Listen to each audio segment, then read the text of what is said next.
because the laws that were supposed to protect organizing were largely unenforced. So it's a pretty dramatic story, and it happened, much of this happened very fast. Remarkably large share both of the increase in inequality and of the decline of the labor movement in the United States took place just during the 8 years that Ronald Reagan was president. So it's a very dramatic change in America. Now, you might ask, well, where did this political change come from? Why did America become such a, if these policies that came from the 1930s, the New Deal policies, had been so popular, why did people turn their backs? Why were people willing to accept policies that benefited a relatively small number of people at the top and made it, reduced wages, made people poorer further down? And the answer, that's an interesting thing. We have a lot of discussion of this, and people talk about national security, the sense that the right was better at protecting America. We talk about social values, the religion, abortion, and those things always play a role. So as I like to say, George Bush won the election in 2004 by portraying himself as the America's defender against gay married terrorists. But if you look at the, if you look hard at the voting data, and I'm a consumer of this. We have, particularly of my Princeton colleague Larry Bartels in the politics department. One thing stands out. Actually, all of these issues about moral values, national security, they play a role in individual elections. But if you try to understand why, on a sustained basis, American political life changed so much, it actually comes down to one thing, which is race. The rise of the right, the decline of American liberalism, in other words, social democratic politics in your terminology, dates almost precisely from the civil rights movement of the 1960s. At that point, the southern part of the United States, which had been reliably democratic even though there were some conflicts, began to move Republican. When the Voting Rights Act was passed, Lyndon Johnson told a young aide of his, who's now the famous journalist Bill Moyers, that we have just given the South to the Republicans for my lifetime and yours. And if you look at the voting patterns, outside the South, outside Southern whites, there has really been no change. But the South shifted, and surely, if we looked more closely, we would find that Northern whites as well, and everything else. Now, every law and order, crime, all of these things became, to an important extent, code words. There's a famous explanation by Lee Atwater, who was a Republican political operative in the 80s, about the use of race in politics. He gave a very candid interview in which he described, he said, you started by saying nigger, nigger, nigger, and by the 80s you talked about taxes and welfare, but it was still all code for the same thing. And that was the transformation. So if you ask, why did America move to the right, you ask, why did America become so different from other Western democracies? It all comes back to America's original sin, which is race. One more thing, the great gaping hole. The U.S. welfare state is weak in many dimensions, but the place that's really weak is healthcare. In the advanced world, only the United States fails to guarantee healthcare to all of its citizens.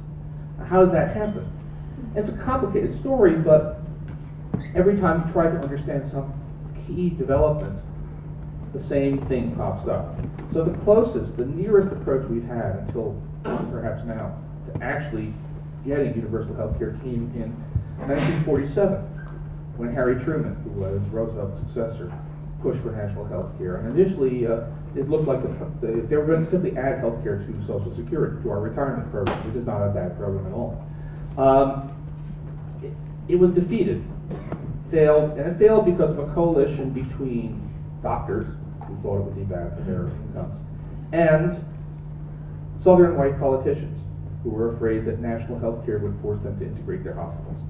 So again and again in American life, you find the race playing a crucial thing. Okay, so I wrote this book that was published a year ago, which was actually very hopeful, that this era is coming to an end, that we were in fact getting ready for a New Deal. And why would I think that? Well, there are a number of issues politically to look at. On many, if you look at people's opinion on issues, whether it's the role of government in healthcare, the desirability of some government support, ensuring that people have decent incomes, the country has actually moved substantially to the left. It's moved in a more liberal, in the U.S. sense, direction over the past 15 years. But what really changed, and what I thought would transform the political scene, was the declining significance of race in U.S. politics. This is not an original insight, but let me say that there's a less uplifting and a more uplifting way to talk about that in America. The less uplifting is, although still valid, is the simple change in demography. The United States is becoming a more diverse country, a less white country, if you like, with growing numbers of new immigrant populations and children of new immigrants. So we're becoming a country in which the Hispanic vote is very important, in which the Asian vote is fairly important, and that means that the core constituency for whom the race issue was able to appeal is no longer a majority, and that itself makes for a change in our politics. But the uplifting thing is we really are a better country. It's astonishing to me even now to look back at public attitudes just 25 years ago, which I remember that country quite well, and to realize the amount of raw racism that still prevailed in America then, which is now gone. Not gone completely, of course, but the rawness is gone. That to take even the most, not directly a political issue, but revealing, interracial marriage. Majority of Americans disapproved, did not accept marriage between the races as recently as 1980. Now there's no, at least according to what people say in polls, there's no problem. So it's just a different country. When I wrote Constitutional Liberal, my demonstration of the change in American politics was what I thought was the best example of what could possibly have of how much more tolerant and a better a country we become, was a race for the Senate in 2006 in Virginia, traditionally a southern state, where the initially very popular incumbent senator lost the election because he was being trailed by a guy with a video camera, as all politicians are now, as all of us are now, and who was working for the other campaign and was a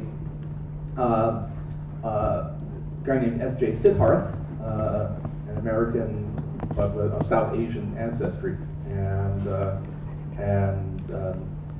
the Senator Allen began insulting him using an obscure racial insult, which was quickly on YouTube and became known as, actually, Mr. Sidharth applied to journalism school. He was required to write an essay explaining his qualifications. And apparently his essay consisted simply of 3 words, I am macaca, which was the insult that was used against him. So I thought that was the ultimate demonstration, because the fact of the matter is that in Virginia, 20 years ago, that wouldn't have hurt a politician at all. But in 2006, it was unacceptable. So I thought that was the ultimate demonstration of how much America had changed. But of course, it's trivial compared with the fact that we just elected a president named Barack Hussein Obama, which is an awesome change. Now, by the way, in the 2008 election, did race cease to matter? The answer is no, it did not.